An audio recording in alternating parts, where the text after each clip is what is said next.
തിരുനാമം മഹത്വപ്പെടുമാറാകട്ടെ. ഈ ശുശ്രൂഷയിലായിരിക്കുന്ന മാതാപിതാക്കൾ, സഹോദരി സഹോദരങ്ങൾ, നിങ്ങൾക്കെല്ലാവർക്കും കർത്താവായ യേശുക്രിസ്തുവിൻ്റെ പരിശുദ്ധമായ നാമത്തിൽ ഞങ്ങളുടെ സ്നേഹവന്ദനം അറിയിക്കുകയാണ്. ദൈവസന്നിധിയിൽ നമുക്ക് ഒരുമിച്ചായിരിക്കാൻ തക്കവണ്ണം ഒരവസരം കൂടി ലഭിച്ചതോർത്ത് ദൈവത്തെ മഹത്വപ്പെടുത്തുന്നു. നാം ഈ ബൈബിൾ ക്ലാസ്സിൽ പഴയ നിയമം ഏറെക്കുറെ അതിൻ്റെ അവസാന ഭാഗത്തിലേക്ക് നാം കടന്നു വന്നിരിക്കുകയാണ്. ഉൽപ്പത്തി പുസ്തകത്തിൽ സൃഷ്ടിപ്പിൽ ആരംഭിച്ച് മലാഖി പ്രവചനത്തിൽ അവസാനിക്കുന്ന 39 പുസ്തകങ്ങൾ അടങ്ങിയ പഴയ നിയമ ചരിത്രം നാം ഓരോന്നോരോന്നായി ഒരു ബൈബിളിലൂടെ യാത്ര ചെയ്ത് അതിവേഗം യാത്ര ചെയ്തു. എന്നാൽ ചില ഭാഗങ്ങളിലൊന്ന് നിന്ന് ചുറ്റുപാടുമൊക്കെ ഒന്ന് നോക്കി അങ്ങനെ നാം അതിവേഗം മുന്നോട്ട് പോരുകയായിരുന്നു. ഏതാണ്ട് 67ാമത്തെ ക്ലാസ്സാണ് ഇന്നെടുക്കുന്നത്. 67ാമത്തെ ക്ലാസ്. ഞാൻ ഇന്നത്തെ ക്ലാസ്സോടെ തീർക്കാൻ ആഗ്രഹിക്കുന്നുണ്ട്. എന്നാൽ ചിലപ്പോൾ ഒരു ക്ലാസ് കൂടെ എടുക്കേണ്ടതായിട്ട് വരും തീരണമെങ്കിൽ.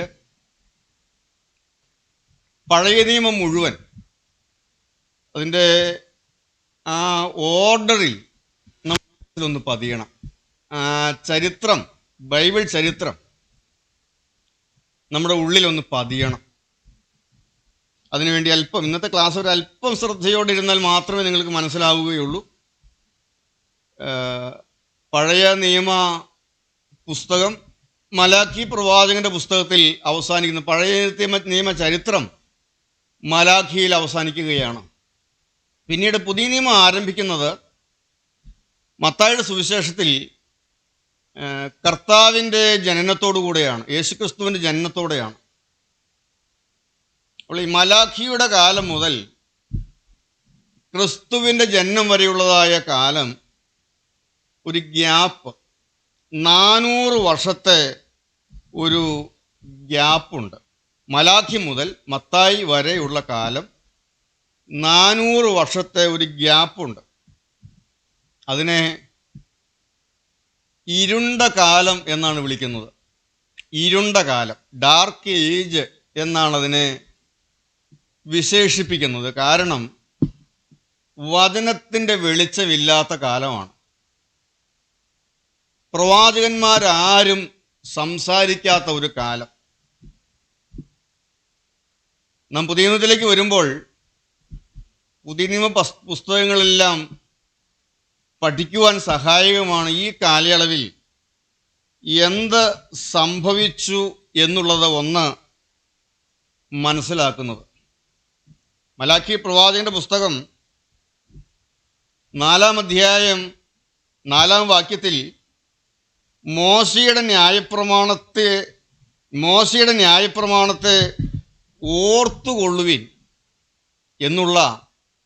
എന്നാരംഭിക്കുന്ന ഒരു ദൈവത്തിൻ്റെ സന്ദേശത്തോടെയാണ് പഴയ നിയമ പുസ്തകം അവസാനിക്കുന്നത്. ആ സന്ദേശത്തിന് ശേഷം ഏതാണ്ട് 400 വർഷം കഴിഞ്ഞ് AD 25 യോഹന്നാൻ സ്നാപകനിലൂടെയാണ് വീണ്ടും ദൈവം ജനത്തോട് സംസാരിക്കുന്നത്. ഇതിൻ്റെ ഇടയിലുള്ള ഒരു 400 വർഷം മനുഷ്യന് സന്ദേശങ്ങളൊന്നും നൽകാതെ ദൈവം നിശബ്ദനായിട്ടിരുന്നു. ഈ കാലയളവിൽ ഇസ്രായേൽ ജനം വളരെയധികം വർദ്ധിച്ചു, ഏറ്റവും പെരുകി. അവരുടെ ജീവിതത്തിൽ മതപരമായും രാഷ്ട്രീയമായും സാമൂഹികമായുമെല്ലാം വലിയ മാറ്റങ്ങളുണ്ടായി. എല്ലാ മേഖലകളിലും വളരെയധികം മാറ്റങ്ങൾ സംഭവിക്കുകയും അവിടെ വന്നതായ മാറ്റങ്ങളെല്ലാം പുതിയ നിയമത്തിൽ പ്രതിഫലിക്കുന്നതായിട്ടും നമുക്ക് കാണുവാനായിട്ട് സാധിക്കും. അതുകൊണ്ട് പുതിയ നിയമ സത്യങ്ങൾ വസ്തുനിഷ്ഠമായി മനസ്സിലാക്കുന്നതിന് നാം ഈ കാര്യങ്ങൾ, ഈ കാലഘട്ടത്തിലെ സംഭവവികാസങ്ങളും ആ കാലഘട്ടം ലോകത്തിന് നൽകിയതായ സംഭാവനകളുമെല്ലാം നാം അറിയേണ്ടത് വളരെ അനിവാര്യമായ ഒരു കാര്യമാണ്. ഈ രണ്ട് കാലയളവിനും ഇടയിൽ എഴുതപ്പെട്ട 13 പുസ്തകങ്ങളുണ്ട്. ആ പുസ്തകങ്ങളെയാണ് അപ്പോക്രീഫൽ ബുക്സ് എന്ന പേരിൽ അറിയപ്പെടുന്നത്. അപ്പോക്രീഫ പുസ്തകങ്ങൾ കാനോനികമായി സഭ ബൈബിളായി ദൈവവചനമായി അംഗീകരിച്ചിട്ടുള്ള പുസ്തകങ്ങളല്ല. അത് അപ്പോക്രീഫൽ ബുക്സ്, അപ്പോക്രീഫ പുസ്തകങ്ങൾ എന്ന പേരിലാണ് അറിയപ്പെടുന്നത്. എന്നാൽ ചില കത്തോലിക്ക സഭയെല്ലാം ഉപയോഗിക്കുന്നതായ ബൈബിളുകളിൽ അപ്പോക്രീഫ പുസ്തകങ്ങൾ എന്ന പേരിൽ അത് നമുക്ക് കാണുവാനായിട്ട് സാധിക്കും. ആ പുസ്തകങ്ങളൊക്കെ പഠിക്കുമ്പോൾ ഈ കാലയളവിലെ ചരിത്രം കുറച്ചൊക്കെ നമുക്ക് മനസ്സിലാക്കുവാനായിട്ട് സാധിക്കും. ഞാൻ അതിലേക്ക് വരുന്നതിന് മുൻപ് ഈ പഴയ നിയമത്തിൻ്റെ ഒരു ടൈം ലൈൻ വ്യൂ, ഉൽപ്പത്തി മുതൽ മലാഖി വരെയുള്ളതായ പുസ്തകങ്ങൾ, അതിൻ്റെ ചരിത്രം ഒന്ന് മനസ്സിൽ പതിയാൻ തക്കവണ്ണം ഒന്ന് ആവർത്തിച്ച് പറയാൻ ഒരല്പസമയം എടുക്കാൻ ഞാൻ ആഗ്രഹിക്കുകയാണ്. അല്പം ശ്രദ്ധയോടെ ഇന്നത്തെ ക്ലാസ്സിൽ നിങ്ങൾ പങ്കുകൊള്ളണമേ.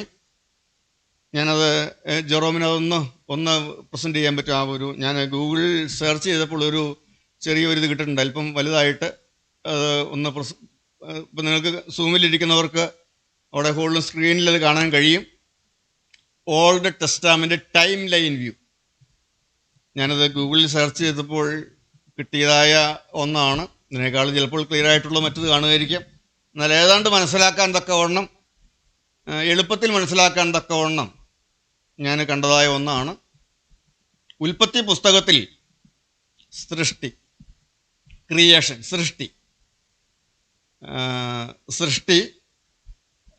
സൃഷ്ടിക്ക് വന്നതായ വീഴ്ച നിങ്ങൾ ഓർക്കുന്നുണ്ടാകും. സൃഷ്ടി, വീഴ്ച, ബാബേൽ ഗോപുരം, ഭാഷ കലക്കി കളയുന്നു, വംശങ്ങളായി ജനം തിരിയുന്നു, അബ്രഹാം, പല വംശങ്ങളായി തിരിഞ്ഞവരുടെ ഇടയിൽ നിന്നും ദൈവം അബ്രഹാമിനെ വിളിച്ച് വേർതിരിച്ച് അബ്രഹാമിൽ കൂടെ ദൈവജനത്തെ, ഇസ്രായേൽ ജനത്തെ ദൈവം വാർത്തെടുക്കുന്നു. അബ്രഹാമിന് മകൻ ഇസ്ഹാക്ക്, യാക്കോബ്. എന്നിട്ട് അബ്രഹാമിനെ വിളിക്കുന്നതും ഒക്കെ നാം കാണുന്നത് BC 2492. അബ്രഹാം, ഇസ്ഹാക്ക്, യാക്കോബ്. അതിനകത്ത് ഒരു ആ ലൈനിൽ വർഷത്തിൻ്റെ ഒരു കണക്ക് നാം കാണുന്നുണ്ട്.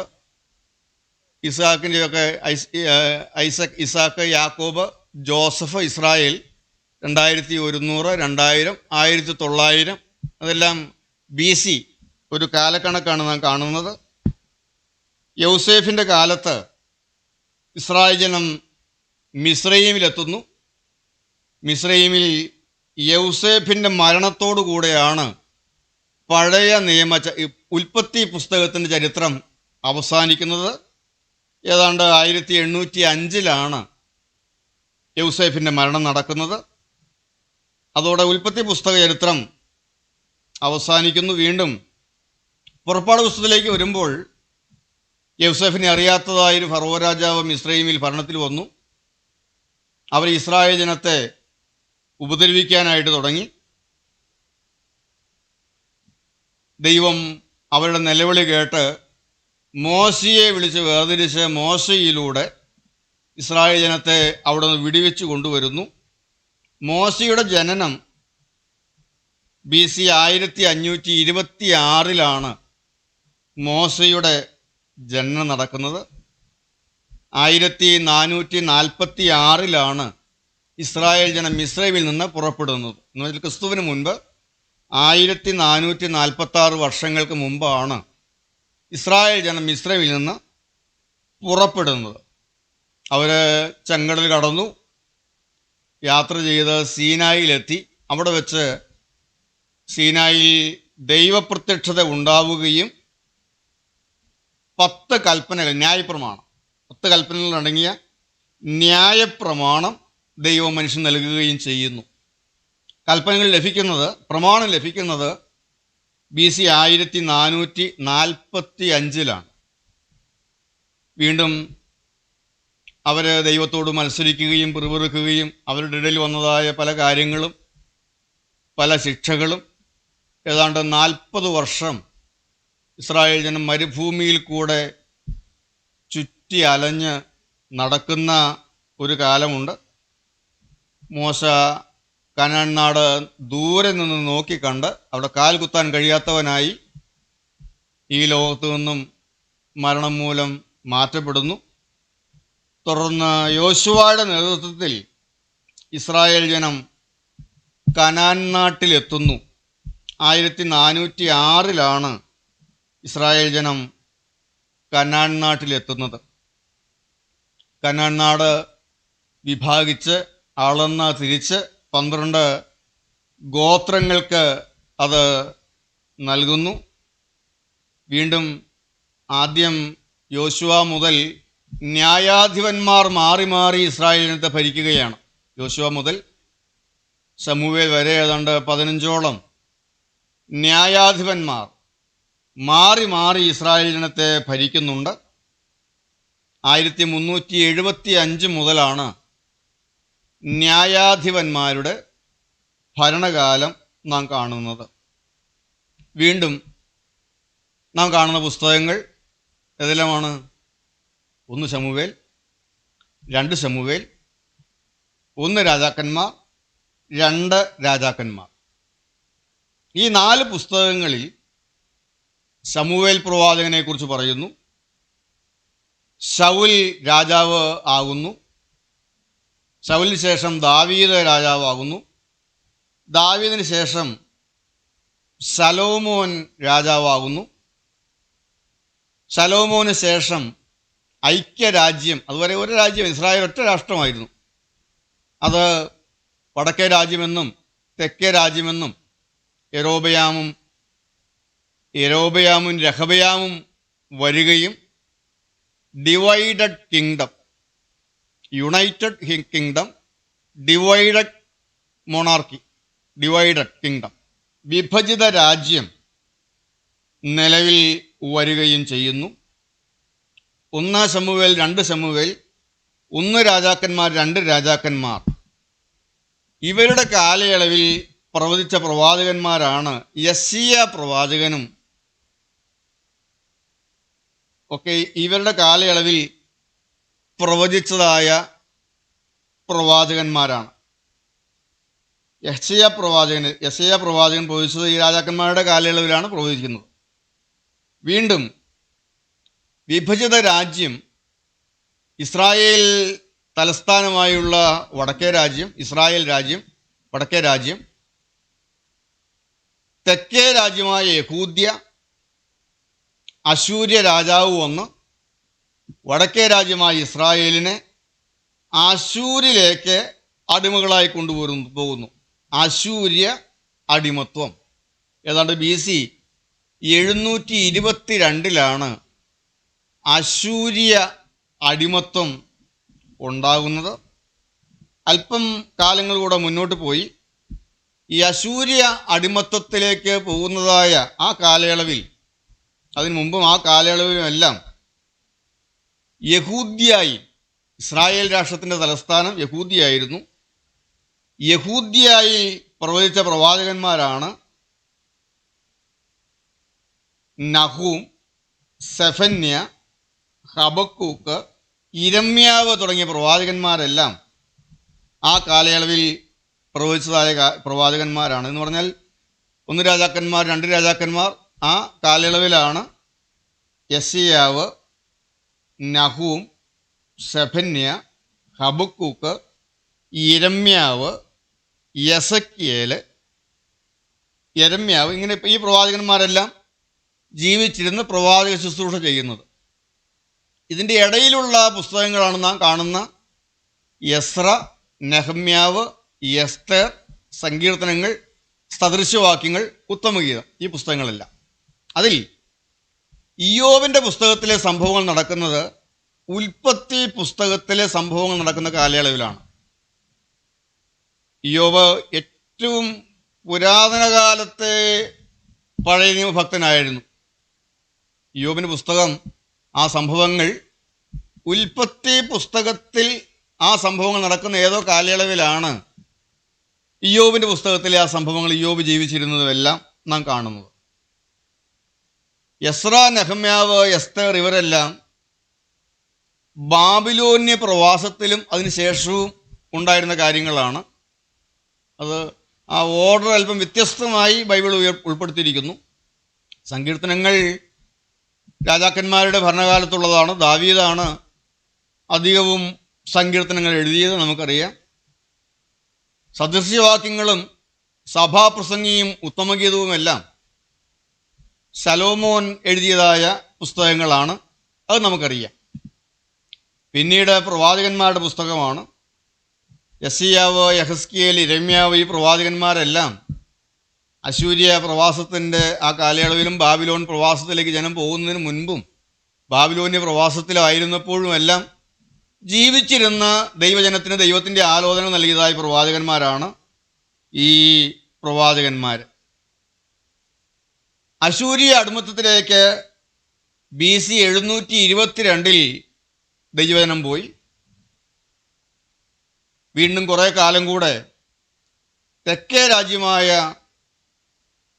യഹൂദ്യ നിലവിൽ നിന്നു. അവിടെ പല രാജാക്കന്മാരും മാറി മാറി ഭരിച്ചു. അതൊക്കെ നമ്മൾ വിശദമായി ചിന്തിച്ചതാണ്. അവരുടെ ഇടയിൽ വന്നതായ ചില പാപങ്ങൾ, യഹൂദിയുടെ പാപങ്ങൾ എന്ന 6 പാപങ്ങൾ നാം ചിന്തിക്കുകയുണ്ടായി. ഇവരെ നെബൂഖദ്നേസർ രാജാവ് വന്ന് യുദ്ധം ചെയ്ത് കീഴടക്കി ബാബിലോണിലേക്ക് അടിമകളായി കൊണ്ടുപോയി. ബാബിലോന്യ അടിമത്വം. എസെക്കിയേൽ, ദാനിയേൽ പ്രവാചകനൊക്കെ ജീവിച്ചിരുന്നത് ആ കാലയളവിലാണ്. ബാബിലോന്യ അടിമത്വത്തിൽ നിന്നും 3 ഘട്ടങ്ങളായിട്ടാണ് ഇസ്രായേൽ ജനം മടങ്ങി വരുന്നത്, അവരുടെ മടങ്ങിവരവ് നടക്കുന്നത്. അത് ഞാൻ മുന്നോട്ട് വരുമ്പോൾ അല്പം കൂടെ വിശദമായി പറഞ്ഞുകൊള്ളാം. ആദ്യത്തെ ഒരു കൂട്ടം സെരൂബാബേലിൻ്റെ നേതൃത്വത്തിൽ വന്നു. തകർന്നു കിടന്ന യെരുശലേം ദൈവാലയം പണിതു. വീണ്ടും ഒരു കൂട്ടം എസ്രായുടെ നേതൃത്വത്തിൽ വന്നു. എസ്ര ദൈവത്തിൻ്റെ വചനം പറഞ്ഞു. ജനത്തെ എല്ലാം നീർവാതിലിന് മുമ്പിൽ വിളിച്ചുകൂട്ടി ദൈവത്തിൻ്റെ വചനം പറഞ്ഞു. ഒരു ഉണർവുണ്ടായി, ജനത്തിൻ്റെ ഇടയിൽ ഒരു ആത്മീക ഉണർവുണ്ടായി എസ്രായുടെ കാലയളവ്. മൂന്നാമത്തെ ഗ്രൂപ്പ് നെഹമ്യാവിൻ്റെ നേതൃത്വത്തിലാണ് വരുന്നത്. തകർന്നു കിടന്ന യെരുശലേമിൻ്റെ മതിലുകളെ പണിയുന്നു. ഇതെല്ലാം നെഹമ്യാവിൻ്റെ പുസ്തകത്തിൽ നാം കാണുന്നു. ആ കാലയളവിൽ ജീവിച്ചിരുന്ന പ്രവാചക ശുശ്രൂഷ നിർവഹിച്ച പ്രവാചകന്മാരാണ് ഹഗ്ഗായി, സെഖര്യാവ്, മലാഖി. ഹഗ്ഗായി, സെഖര്യാവ്, മലാഖി തുടങ്ങിയ പ്രവാചകന്മാർ എസ്രായുടെ കാലത്തും നെഹമ്യാവിൻ്റെ കാലത്തും യെരുശലേമിൻ്റെ മതിൽ പണിയുന്ന ആ സമയത്തെല്ലാം ജീവിച്ചിരുന്ന പ്രവാചക ശുശ്രൂഷ നിർവഹിച്ചതായ പ്രവാചകന്മാരാണ്. നെഹമ്യാവിൻ്റെ കാലത്ത് യെരുശലേമിൻ്റെ മതിൽ പണിയുന്നതോടുകൂടെ ഏതാണ്ട് BC 516 യെരുശലേം ദൈവാലയം പണിയുന്നത്.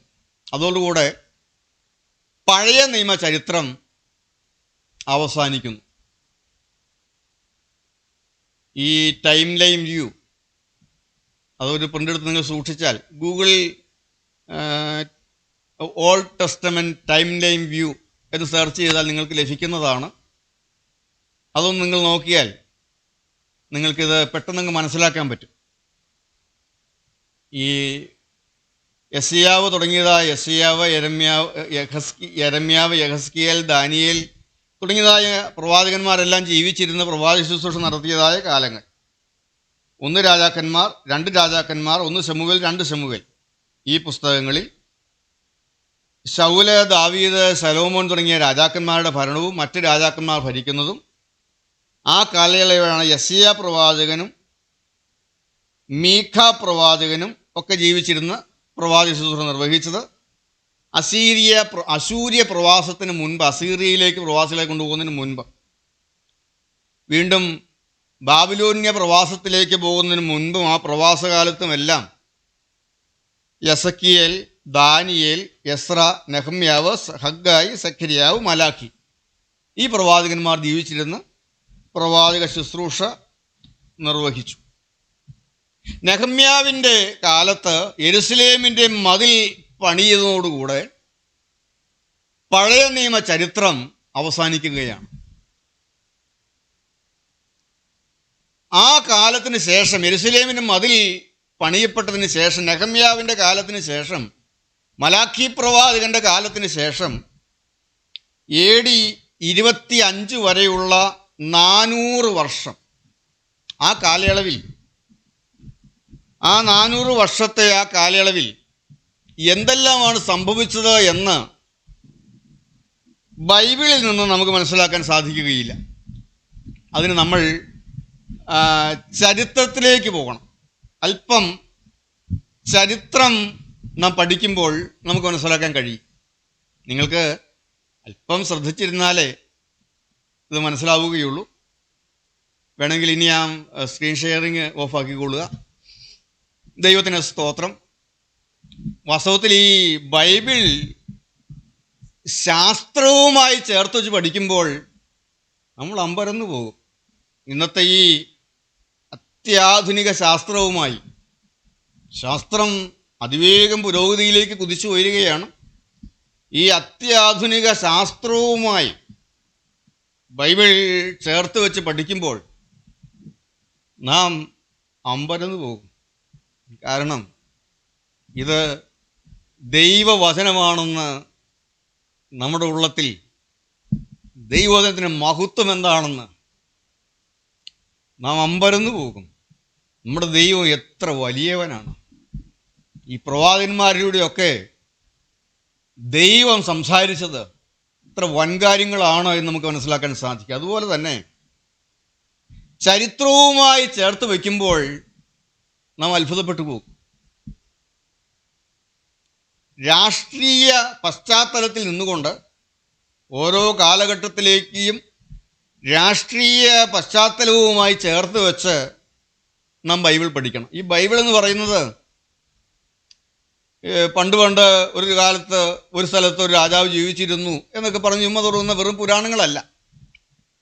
കൃത്യമായി ചരിത്ര സംഭവങ്ങൾ, ഇന്നയാണ്ട് ഇത്ര മാസം ഇന്ന രാജാവ് ഭരിച്ചിരുന്നപ്പോൾ ഇന്ന കാര്യം നടന്നു, കൃത്യമായിട്ടാണ് ബൈബിളിലെ കാര്യങ്ങളെല്ലാം പറയുന്നത്.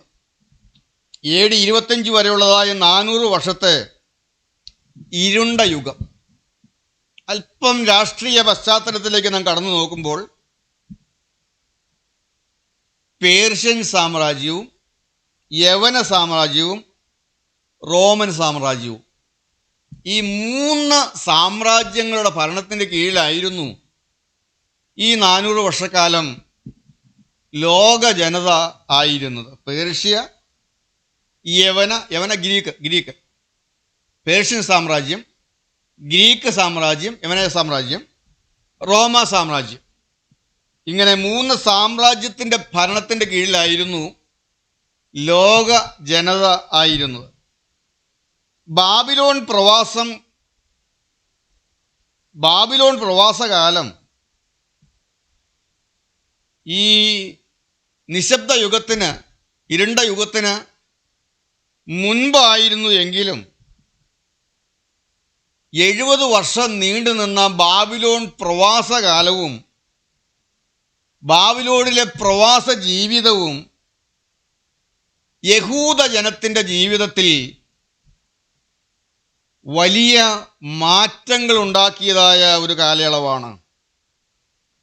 ആ മാറ്റങ്ങൾ പേർഷ്യൻ, റോമ സാമ്രാജ്യങ്ങൾ പേർഷ്യൻ റോമ സാമ്രാജ്യ ഭരണകാലത്തും യഹൂദന്മാരിലേക്ക് നോക്കുമ്പോൾ, ഇസ്രായേൽ ജനത്തിലേക്ക് നോക്കുമ്പോൾ അവരുടെ ജീവിതത്തിൽ ബാബിലോന്യ പ്രവാസത്തിൽ സംഭവിച്ചതായ മാറ്റങ്ങളെ നമുക്ക് പ്രതിഫലിച്ച് കാണുവാനായിട്ട് കഴിയും.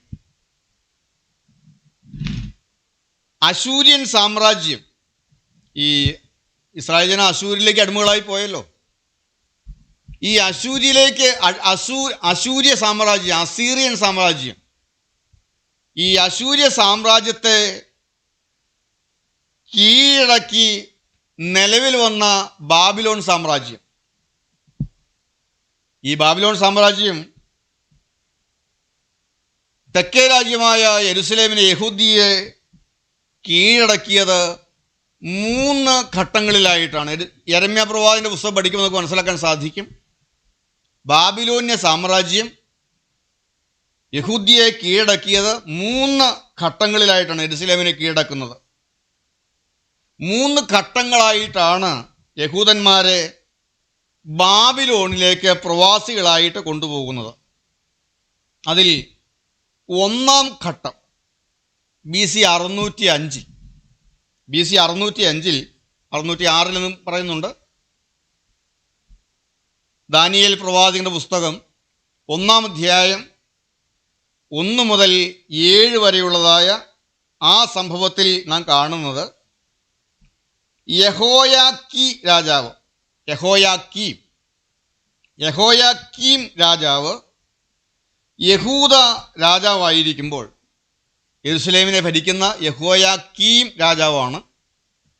യഹോയാക്കീം രാജാവ് യഹൂദ രാജാവായിരിക്കുമ്പോൾ ബാബിലോൺ രാജാവായ നെബൂഖദ്നേസർ യെരുസലേം യുദ്ധം ചെയ്ത് കീഴടക്കി. യഹോയാക്കീം രാജാവിനെയും ആ രാജാവിനോടൊപ്പം ദാനിയേൽ, ശദ്രക്ക്, മേശക്ക്, അബേദ്നെഗോ ഉൾപ്പെട്ട നല്ല സാമർഥ്യവും കഴിവും ഒക്കെയുള്ളതായ അനേകം യഹൂദന്മാരെ പ്രവാസികളായിട്ട് കൊണ്ടുപോയി. അതാണ് ബാബേൽ പ്രവാസത്തിൻ്റെ 1-ാം ഘട്ടം BC 605. നമുക്ക് ദാനിയേൽ 1-ാം അധ്യായം 1 മുതൽ 7 വരെയുള്ള വാക്യങ്ങൾ ഒന്ന് വായിച്ചു പോയാലോ? ഞാൻ ഈ ചരിത്രം തന്നെ പറയുമ്പോൾ നിങ്ങൾക്ക് അല്പം മുഷിപ്പ് വരുന്ന ഒന്ന് റിലാക്സ് ആകാൻ വേണ്ടി ആ ഭാഗം ഒന്ന് വായിക്കാം. ദാനിയേൽ 1-ാം അധ്യായം 1 മുതൽ 7 വരെയുള്ള വാക്യങ്ങൾ. യഹൂദ രാജാവായ യഹോയാക്കീമിന്റെ വാഴ്ചയുടെ 3-ാം ആണ്ടിൽ ബാബേൽ രാജാവായ നെബൂഖദ്നേസർ യെരുസലേമിലേക്ക് വന്ന് അതിനെ നിരോധിച്ചു. കർത്താവ് യഹൂദ രാജാവായ യഹോയാക്കീമിനെയും ദൈവത്തിന്റെ ആലയത്തിലെ പാത്രങ്ങളിൽ ചിലതിനെയും അവന്റെ കയ്യിൽ ഏൽപ്പിച്ചു. അവൻ അവയെ ശിനാർ ദേശത്ത് തന്റെ ദേവന്റെ ക്ഷേത്രത്തിലേക്ക് കൊണ്ടുപോയി. ആ പാത്രങ്ങളെ അവൻ തന്റെ ദേവന്റെ ഭണ്ഡാരഗൃഹത്തിൽ വെച്ചു. അനന്തരം രാജാവ് തന്റെ ഷണ്ഡന്മാരിൽ പ്രധാനിയായ അശ്പെനാസിനോട്, ഇസ്രായേൽ മക്കളിൽ രാജസന്തതിയിലും കുലീനന്മാരിലും വെച്ച് അംഗമംഗമില്ലാത്തവരും സുന്ദരന്മാരും സകല ജ്ഞാനത്തിലും നിപുണന്മാരും അറിവിൽ സമർത്ഥന്മാരും വിദ്യാപരിജ്ഞാനികളും രാജധാനിയിൽ പരിചരിപ്പാൻ യോഗ്യന്മാരുമായ ചില ബാലന്മാരെ വരുത്തുവാനും അവരെ കൽദയരുടെ വിദ്യയും ഭാഷയും അഭ്യസിപ്പിപ്പാനും കൽപ്പിച്ചു. രാജാവ് അവർക്ക് രാജഭോജനത്തിൽ നിന്നും താൻ കുടിക്കുന്ന വീഞ്ഞിൽ നിന്നും നിത്യവൃത്തി നിയമിച്ചു. ഇങ്ങനെ അവരെ 3 സംവത്സരം വളർത്തിയിട്ട് അവർ രാജസന്നിധിയിൽ നിൽക്കണമെന്ന് കൽപ്പിച്ചു. അവരുടെ കൂട്ടത്തിൽ ദാനിയേൽ, ഹനന്യാവ്, മീശായേൽ, അസരിയാവ് എന്നീ യഹൂദ പുത്രന്മാർ ഉണ്ടായിരുന്നു. ഷണ്ഡാധിപൻ അവർക്ക് പേരിട്ടു.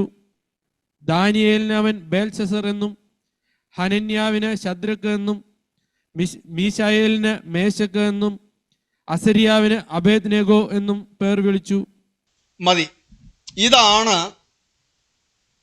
ബാബേൽ പ്രവാസത്തിൻ്റെ ഒന്നാം ഘട്ടം. BC 605 യഹോയാക്കീം രാജാവ് യഹൂദ രാജാവായിരിക്കുമ്പോൾ ബാബിലോൺ രാജാവായ നെബൂഖദ്നേസർ വന്ന് യെരുശലേം യുദ്ധം ചെയ്ത് കീഴടക്കി.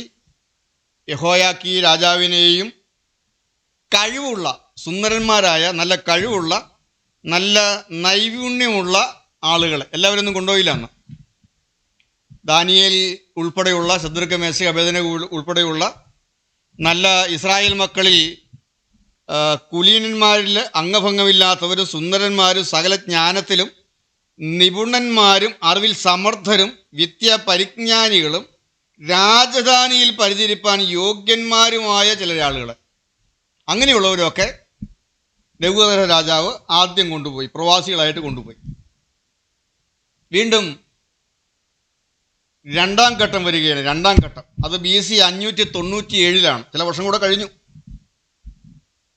ഏതാണ്ട് 8 വർഷം കൂടെ കഴിഞ്ഞു. BC 597 യഹോയാക്കീമിൻ്റെ മകൻ യഹോയാക്കീം രാജാവിൻ്റെ മകൻ യഹോയാക്കീൻ രാജാവായിരിക്കുമ്പോൾ വീണ്ടും നെബൂഖദ്നേസർ രാജാവ് വന്ന് യെരുശലേം ആക്രമിച്ച് കീഴ്പ്പെടുത്തി.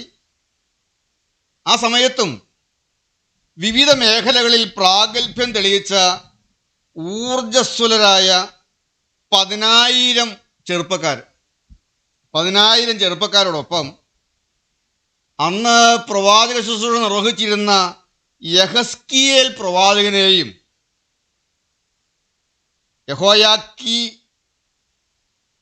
യഹോയാക്കീൻ രാജാവിനെയും രാജാവിൻ്റെ കുടുംബത്തെയും പ്രവാസികളായി ബാബിലോണിലേക്ക് കൊണ്ടുപോയി. ആ സമയത്താണ് യെരുശലേം ദൈവാലയത്തിൽ ഉണ്ടായിരുന്ന അമൂല്യ സമ്പത്തെല്ലാം കൊള്ളയായിട്ട് അവിടുന്ന് യെരുശലേമിൽ നിന്ന് കടത്തിക്കൊണ്ടു പോകുന്നത്. 2 രാജാക്കന്മാരുടെ പുസ്തകം 24-ാം അധ്യായം 6 മുതൽ 16 വരെയുള്ള വാക്യങ്ങൾ നമുക്കിത് കാണാം. 2 രാജാക്കന്മാർ 24-ാം അധ്യായം 6 മുതൽ 16 വരെയുള്ള വാക്യങ്ങൾ. യഹോയാക്കീം തന്റെ പിതാക്കന്മാരെ പോലെ നിദ്ര പ്രാപിച്ചു. അവന്റെ മകനായ യഹോയാഖീൻ അവന് പകരം രാജാവായി. മിസ്രയീം രാജാവിന്റെ മിസ്രയീം തോട് മുതൽ ഫ്രാത്ത് നദി വരെ ഉണ്ടായിരുന്നതൊക്കെയും ബാബേൽ രാജാവ് പിടിച്ചതുകൊണ്ട് മിസ്രയീം രാജാവ് പിന്നെ തന്റെ ദേശത്ത് നിന്ന് പുറപ്പെട്ടു വന്നില്ല. യഹോയാഖീൻ വാഴ്ച തുടങ്ങിയപ്പോൾ അവന് 18 വയസ്സായിരുന്നു. അവൻ യെരുശലേമിൽ 3 മാസം വാണു. അവന്റെ അമ്മയ്ക്ക് നെഹൂഷ്ട എന്നു പേർ. അവൾ യെരുശലേമിനായ എൽനാദാന്റെ മകളായിരുന്നു. അവൻ തന്റെ അപ്പൻ ചെയ്തതുപോലെയൊക്കെയും യഹോവയ്ക്ക് അനിഷ്ടമായുള്ളത് ചെയ്തു. ആ കാലത്ത് ബാബേൽ രാജാവായ നെബൂഖദ്നേസറിന്റെ ഭൃത്യന്മാർ യെരുശലേമിന്റെ നേരെ വന്ന് നഗരത്തെ നിരോധിച്ചു. ഇങ്ങനെ ഭൃത്യന്മാർ നിരോധിച്ചിരിക്കുമ്പോൾ ബാബേൽ രാജാവായ നെബൂഖദ്നേസരും നഗരത്തിന്റെ നേരെ വന്നു. യഹൂദ രാജാവായ യഹോയാഖീനും അവന്റെ അമ്മയും അവന്റെ ഭൃത്യന്മാരും പ്രഭുക്കന്മാരും ഷണ്ഡന്മാരും ബാബേൽ രാജാവിന്റെ അടുക്കിലേക്ക് പുറത്തു ചെന്നു. ബാബേൽ രാജാവ് തന്റെ വാഴ്ചയുടെ 8-ാം ആണ്ടിൽ അവനെ പിടിച്ചു. അവൻ യഹോവയുടെ ആലയത്തിലെ സകല നിക്ഷേപങ്ങളും രാജധാനിയിലെ നിക്ഷേപങ്ങളും അവിടെ നിന്ന് എടുത്തുകൊണ്ടുപോയി. ഇസ്രായേൽ രാജാവായ ശലോമോൻ യഹോവയുടെ മന്ദിരത്തിൽ ഉണ്ടാക്കി വെച്ചിരുന്ന പൊന്നുകൊണ്ടുള്ള ഉപകരണങ്ങളൊക്കെയും യഹോവ അരുളി ചെയ്തിരുന്നതുപോലെ അവൻ ഖണ്ഡിച്ചു കളഞ്ഞു. എല്ലാ യെരുശലേമിലെയും സകല പ്രഭുക്കന്മാരും സകല പരാക്രമശാലികളുമായി 10,000 പേരെയും എല്ലാ ആശാരിമാരെയും കൊല്ലന്മാരെയും അവൻ ബദ്ധരാക്കി കൊണ്ടുപോയി. ദേശത്ത് എളിയ ജനം മാത്രമല്ലാതെ ആരും ശേഷിച്ചിരുന്നില്ല. യഹോയാക്കീനെ അവൻ ബാബേലിലേക്ക് കൊണ്ടുപോയി. രാജമാതാവിനെയും രാജഭാര്യമാരെയും അവന്റെ ഷണ്ഡന്മാരെയും ദേശത്തിലെ പ്രധാനികളെയും അവൻ ബദ്ധരാക്കി യെരുശലേമിൽ നിന്ന് ബാബേലിലേക്ക് കൊണ്ടുപോയി. സകല ബലവാന്മാരുമായ 7000 പേരെയും ആശാരിമാരും കൊല്ലന്മാരുമായ 1000 പേരെയും ഇങ്ങനെ യുദ്ധപ്രാപ്തന്മാരായ സകല വീരന്മാരെയും ബാബേൽ രാജാവ് ബദ്ധരാക്കി ബാബേലിലേക്ക് കൊണ്ടുപോയി. രണ്ടാം ഘട്ടം അതാണ്. ബാബേൽ പ്രവാസത്തിലേക്ക് പോകുന്നതായ രണ്ടാം ഘട്ടം BC 597 യഹോയാക്കീമിൻ്റെ മകനായ യഹോയാഖീൻ രാജാവായിരിക്കുമ്പോൾ വീണ്ടും നെബൂഖദ്നേസർ രാജാവ് യെരൂശലേം ആക്രമിച്ച് കീഴ്പ്പെടുത്തി. നാം വായിച്ചതായ വേദഭാഗത്ത് വിവിധ മേഖലകളിൽ പ്രാഗൽഭ്യം തെളിയിച്ച ഊർജ്ജസ്വലരായ 10,000 ചെറുപ്പക്കാർ രാജാവിനെയും കുടുംബത്തെയും എല്ലാവരെയും, അതുപോലെ തന്നെ ഓരോ കാര്യങ്ങളിൽ കൊല്ലന്മാരും അങ്ങനെ ഓരോ പണികളിൽ വൈദഗ്ധ്യമുള്ള ആശാരിമാരും ആയിട്ടുള്ള യുദ്ധപ്രാപ്തിയുള്ള സകല വീരന്മാരെയും കൊണ്ടുപോയി യെരൂശലേം ദൈവാലയത്തിൽ ശലോമോൻ പണിതു വച്ചിരുന്നതും എല്ലാമായിട്ടുള്ള അമൂല്യ സമ്പത്ത്, വിലപിടിപ്പുള്ളതെല്ലാം കൊള്ളയായിട്ട് കൊണ്ടുപോയി. ഇതാണ് രണ്ടാം ഘട്ടം. വീണ്ടും മൂന്നാം ഘട്ടം BC 586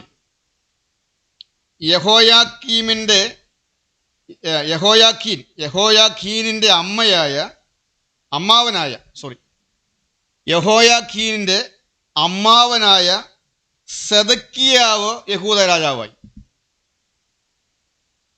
ഈ സെദക്കിയാവ് യെരമ്യാ പ്രവാചകന്റെ പ്രവചനം അനുസരിക്കാതെ ആ കാലത്ത് ഈജിപ്തിലെ ഫറവോനുമായി രാഷ്ട്രീയ കൂട്ടുകെട്ടുണ്ടാക്കി. യെരമ്യാ പറഞ്ഞതാണ്, ആ കൂട്ടുകെട്ടിന് പോകരുതെന്ന് പറഞ്ഞതാണ്. പക്ഷേ യെരമ്യാ പ്രവാചകന്റെ വാക്കുകളെ അനുസരിക്കാതെ ഈജിപ്തിലെ ഫറവോനുമായി രാഷ്ട്രീയ കൂട്ടുകെട്ടുണ്ടാക്കി ബാബിലോണിനെതിരെ യുദ്ധം ചെയ്യുവാൻ ഗൂഢാലോചന നടത്തിയതിൻ്റെ ഫലമായി നെബൂഖദ്നേസർ വീണ്ടും യെരൂശലേം കീഴടക്കി.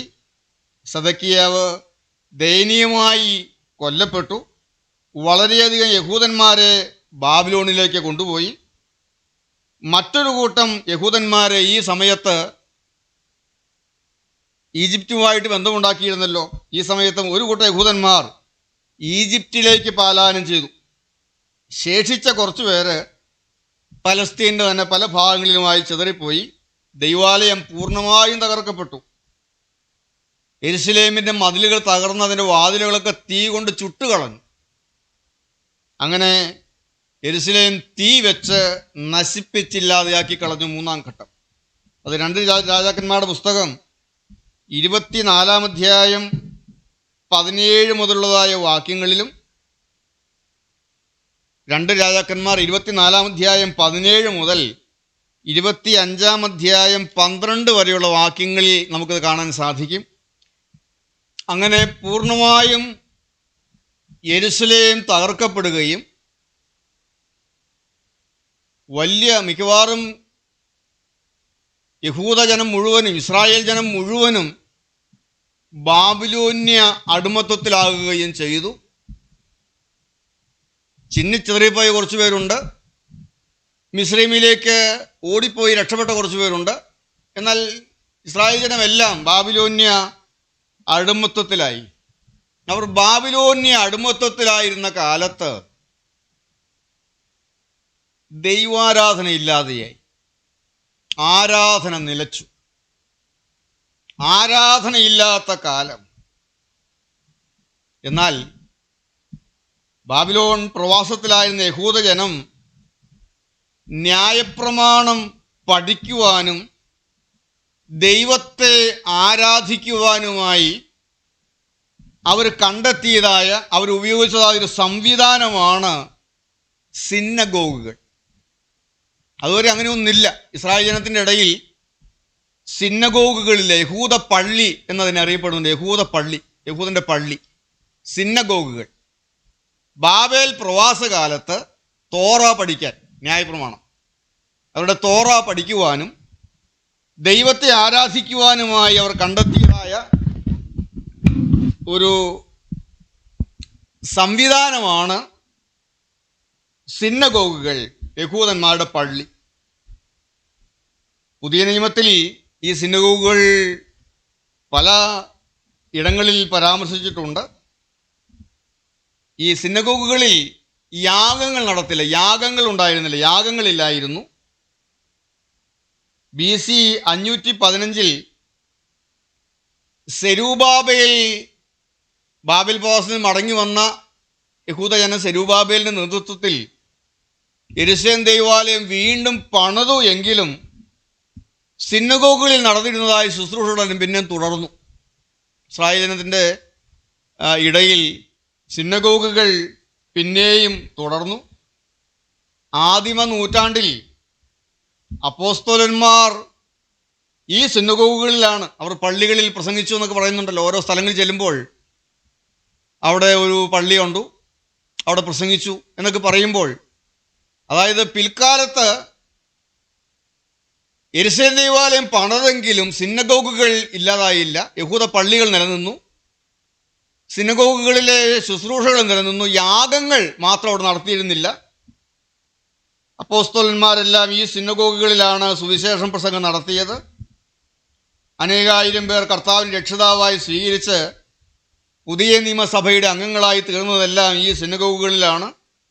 അപ്പോസ്തല പ്രവൃത്തികളിലും ലേഖനങ്ങളിലുമെല്ലാം ഇത് നമുക്ക് കാണാനായിട്ട് സാധിക്കും. മാത്രമല്ല, ബാബേൽ പ്രവാസത്തോടുകൂടെ വിഗ്രഹാരാധന പൂർണ്ണമായിട്ടും ഇസ്രായേലിൻ്റെ ഇടയിൽ നിന്നും നീങ്ങിപ്പോയി. പിന്നെ അവരൊരിക്കലും ഇന്നവരെ, ബാബേൽ പ്രവാസം മുതൽ ഇന്ന് വരെ ഇസ്രായേൽ ജനം വിഗ്രഹാരാധനയിലേക്ക് പോയിട്ടില്ല. വിഗ്രഹത്തെ അവർ പിന്നെ ആരാധിക്കാൻ പോയിട്ടില്ല.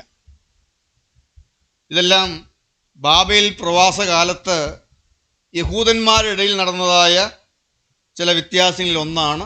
ഞാൻ പറഞ്ഞല്ലോ, ബാബിലോൺ സാമ്രാജ്യം, പേർഷ്യൻ സാമ്രാജ്യം, ഗ്രീക്ക് സാമ്രാജ്യം, റോമൻ സാമ്രാജ്യം, ഇങ്ങനെയുള്ള സാമ്രാജ്യ ശക്തികളുടെ കീഴിൽ, 4 സാമ്രാജ്യങ്ങളുടെ കീഴിൽ ഇസ്രായേൽ ജനം ആയിരുന്ന കാലമാണ്. ഈ ബാബിലോൺ സാമ്രാജ്യത്തെ കീഴടക്കി പേർഷ്യൻ സാമ്രാജ്യം നിലവിൽ വന്നു. പേർഷ്യൻ സാമ്രാജ്യം നിലവിൽ വന്നതോടുകൂടെ അവരുടെ വിദേശ നയങ്ങളിൽ ചില വ്യത്യാസങ്ങൾ വരുത്തി. അങ്ങനെയാണ് യഹൂദന് മടങ്ങിപ്പോകുവാനായിട്ട് അവസരം ലഭിച്ചത്. യഹൂദന് വീണ്ടും സ്വന്തം രാജ്യത്തേക്ക് മടങ്ങിപ്പോകാൻ അവസരം ലഭിച്ചത്. ദാനിയേൽ പ്രവാചകന്റെ പുസ്തകം വായിക്കുമ്പോൾ, ദാനിയേൽ പ്രവാചകന്റെ പുസ്തകത്തിൽ നാം കാണുന്നുണ്ട്, ബാബിലോണ്യ സാമ്രാജ്യത്തിലെ രാജാവായ ബേൽശസ്സർ രാജാവ് ഒരു രാത്രിയിൽ ദൈവാലയത്തിലെ വിശുദ്ധ പാത്രങ്ങൾ എടുത്ത് അശുദ്ധമാക്കി. അങ്ങനെയുള്ളതായ ഒരു രാത്രി ബാബിലോൺ സാമ്രാജ്യത്തിൻ്റെ അവസാന രാത്രിയായിരുന്നു. അന്ന് ഒരു കൈപ്പത്തി വന്ന് ചുവരിൽ എഴുതി, മെനെ മെനെ തേക്കൽ ഊപ്പർസീൻ. അതിൻ്റെ അർത്ഥം, ദൈവം അവനെ തൂക്കി, അവൻ കുറവുള്ളവനായി കണ്ടു, അവൻ്റെ രാജ്യത്തെ ദൈവം എടുത്ത് മേദ്യർക്കും പാർസികൾക്കുമായി വിഭാഗിച്ചു കൊടുക്കുന്നു. ദാനിയേൽ പ്രവാചകന്റെ പുസ്തകത്തിൽ ആ രാത്രിയിൽ തന്നെ കൽദയ രാജാവായ ബേൽശസ്സർ കൊല്ലപ്പെട്ടു. ബാബിലോൺ സാമ്രാജ്യത്തെ കീഴടക്കി പേർഷ്യൻ സാമ്രാജ്യം നിലവിൽ വന്നു.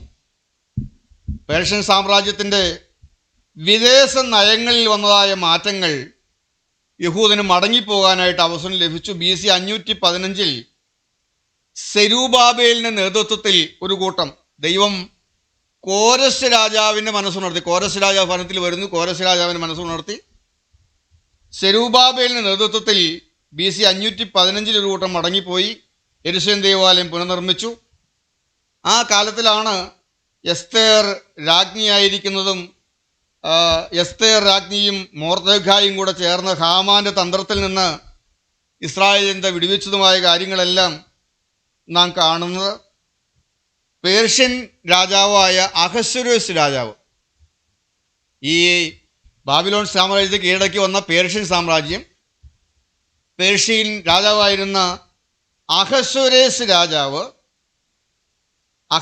രാജാവിൻ്റെ സാമ്രാജ്യം എന്ന് പറയുന്നത് ഇന്ത്യ മുതൽ ആഫ്രിക്കയിലെ എത്യോപ്യ വരെ പടർന്നു കിടന്ന വലിയൊരു സാമ്രാജ്യമായിരുന്നു. എസ്തർ 1:1 നമുക്കൊന്ന് വായിക്കാം. എസ്തറിൻ്റെ പുസ്തകം 1-ാം അധ്യായം 1-ാം വാക്യം. പേർഷ്യൻ രാജാവായ അഹശ്വേരോസിൻ്റെ സാമ്രാജ്യം, എസ്തർ 1:1. അപ്പോൾ ഈ എസ്തറിൻ്റെ കാര്യങ്ങൾ നടക്കുന്നത് ഈ കാലയളവിലാണ്. അന്ന് യഹൂദന്മാർ പ്രവാസികളാണ്. അഹശ്വേരോസിന്റെ കാലത്ത് ഹിന്ദു ദേശം മുതൽ കൂശ് വരെ 127 സംസ്ഥാനങ്ങൾ വാണ അഹശ്വേരോസ് ഇവൻ തന്നെ. ആ കാലത്ത് അഹശ്വേരോസ് രാജാവ് ശൂഷൻ രാജധാനിയിൽ തന്റെ രാജാസനത്തിന്മേൽ ഇരിക്കുമ്പോൾ മതി. ഈ അഹശ്വേരോസ് രാജാവിൻ്റെ രാജ്ഞിയായിരുന്നു എസ്തർ. അഹശ്വേരോസിൻ്റെ ഭരണകാലത്ത് ഫെലിസ്തീനായിരുന്ന ഹാമാൻ, ഓർക്കണം, ഇസ്രായേൽ ജനം ബാബിലോൺ പ്രവാസത്തിലേക്ക് വന്നു.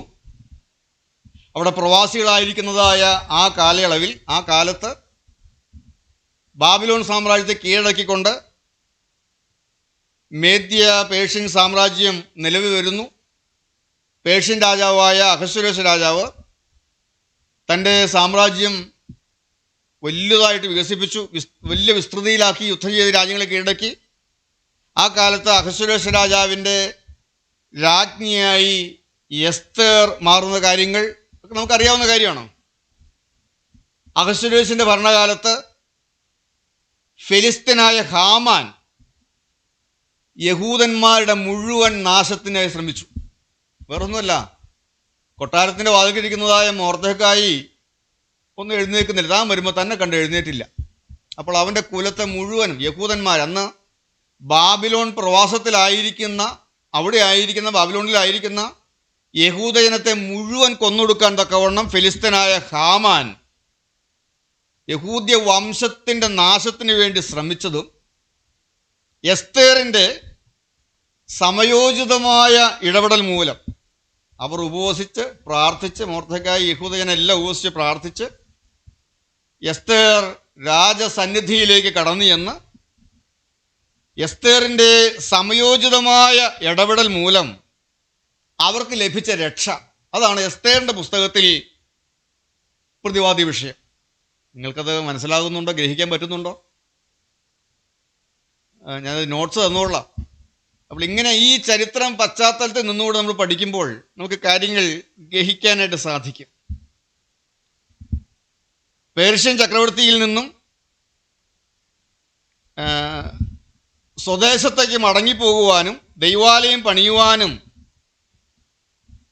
അവരുടെ വിദേശ നടത്തിൽ വരുത്തതായ മാറ്റം മൂലം യഹൂദന്മാർക്ക് അനുമതി ലഭിച്ചു. അങ്ങനെ 3 ഘട്ടങ്ങളിലായി ദൈവജനം മടങ്ങി വരുന്നു.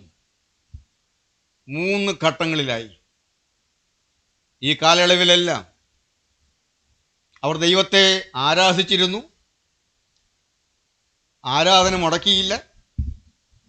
ഞാൻ ഇന്നത്തെ ക്ലാസ് ഇവിടെ അങ്ങ് അവസാനിപ്പിക്കാൻ ആഗ്രഹിക്കുകയാണ്.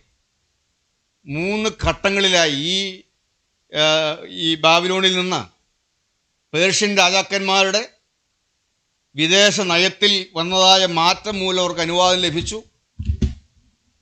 എന്നാൽ അവരുടെ പ്രവാസികളായിരിക്കുന്ന കാലം ദൈവാലയമില്ല, രാജ്യമില്ല, രാജാക്കന്മാരില്ല.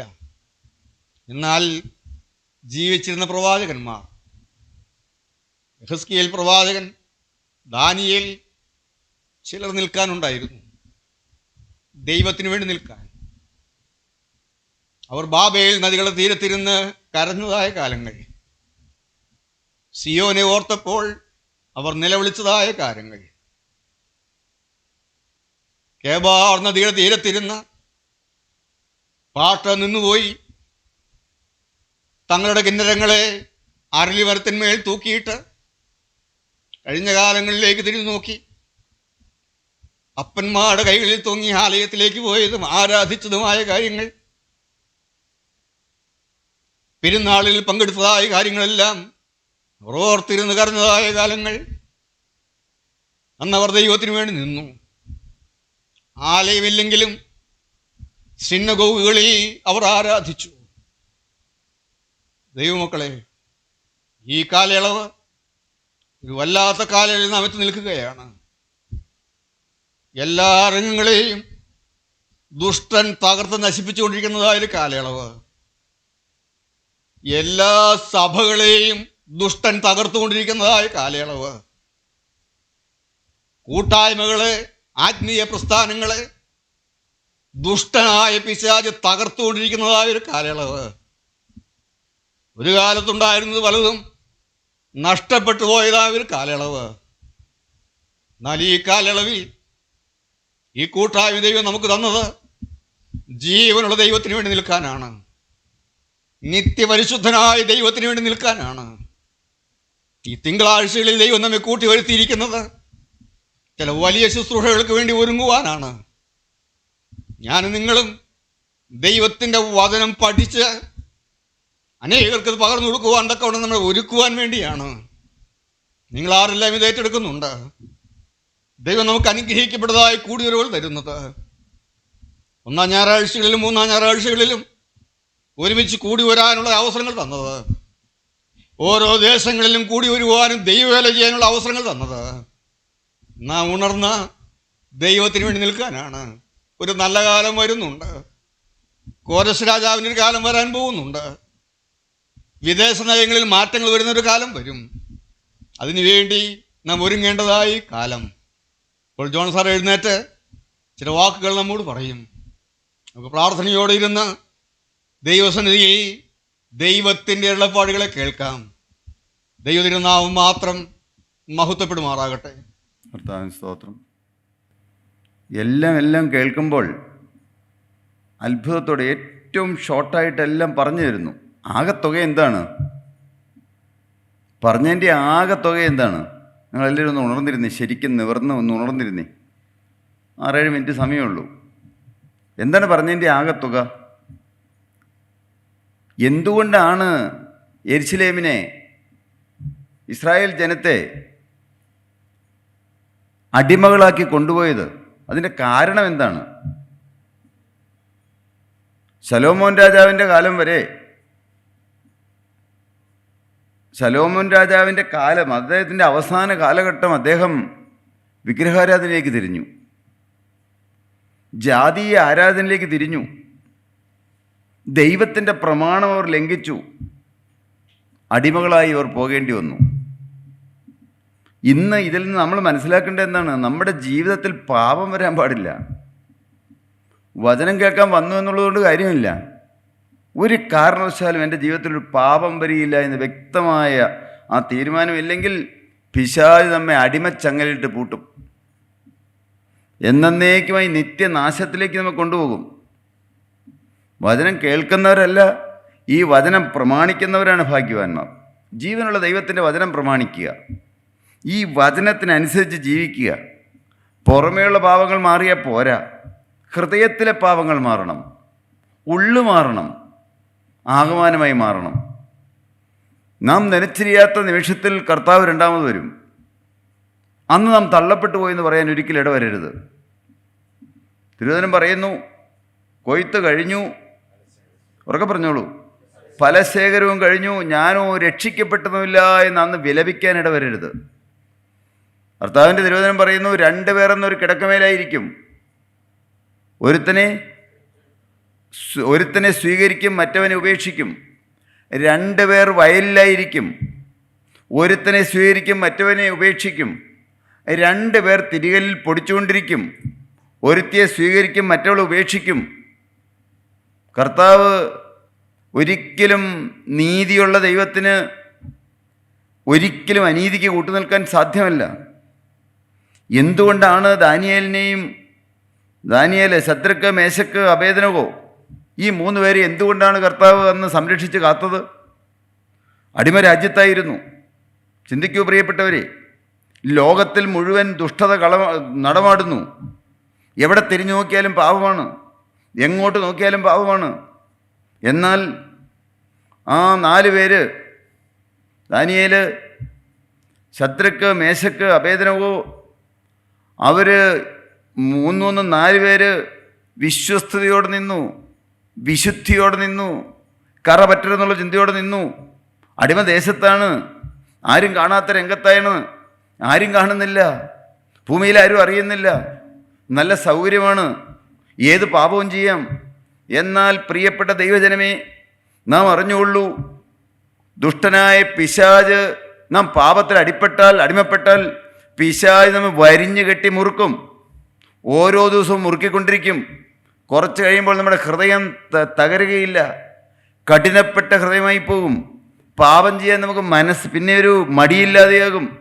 ഇന്ന് നിങ്ങൾ എത്ര പേര് കരയുന്നവരുണ്ട്, എത്ര പേര് ഏങ്ങലടിക്കുന്നവരുണ്ട്, എത്ര പേര് ഹൃദയം തകരുന്നുണ്ട്.